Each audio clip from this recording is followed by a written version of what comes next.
Lelaki yang dipastikan masuk syurga. Bahagian 1. Seorang lelaki penduduk asli kota Madinah, yang wajahnya teramat bersih dan janggutnya teramat rapi, pada suatu malam diperkenalkan oleh Nabi dengan cara yang amat menyenangkan. "Saya akan perkenalkan kepada kamu seorang calon penghuni syurga," kata Nabi Muhammad SAW sambil menoleh ke arah lelaki tersebut. "Lelaki inilah calon penghuni syurga." Kalimat tersebut diucapkan oleh Nabi di depan beberapa orang sahabatnya selepas solat Isya.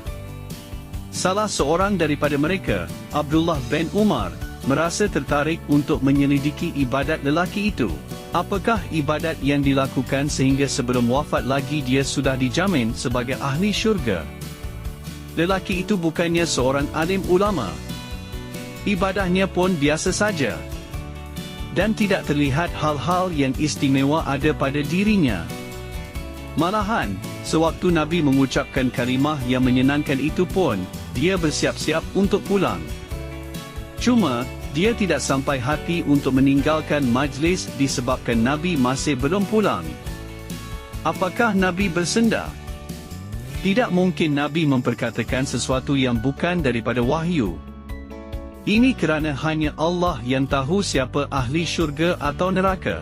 Lebih mengagumkan lagi apabila Nabi mengulangi lagi kata-katanya di hadapan sahabat yang lain sambil menunjukkan lelaki tersebut dan berkata, "Sesiapa yang ingin melihat calon ahli syurga, maka inilah dia orangnya." 3 kali Nabi mengatakan sedemikian.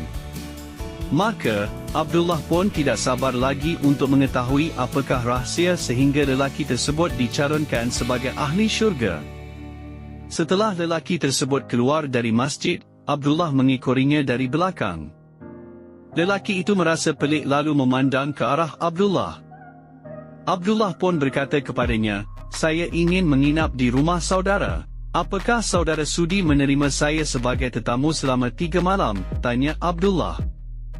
"Amat berbesar hati saya sekiranya tuan benar-benar ingin menginap di rumah saya," sahut lelaki tersebut.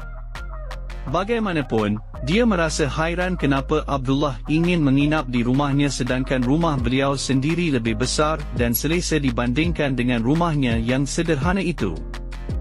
"Memang saya ingin menginap di rumah saudara. Rasulullah telah memperkenalkan saudara sebagai calon ahli syurga. Saya ingin tahu apakah amalan saudara dan agar saya dapat mencontohinya kerana saya juga ingin masuk syurga," jawab Abdullah.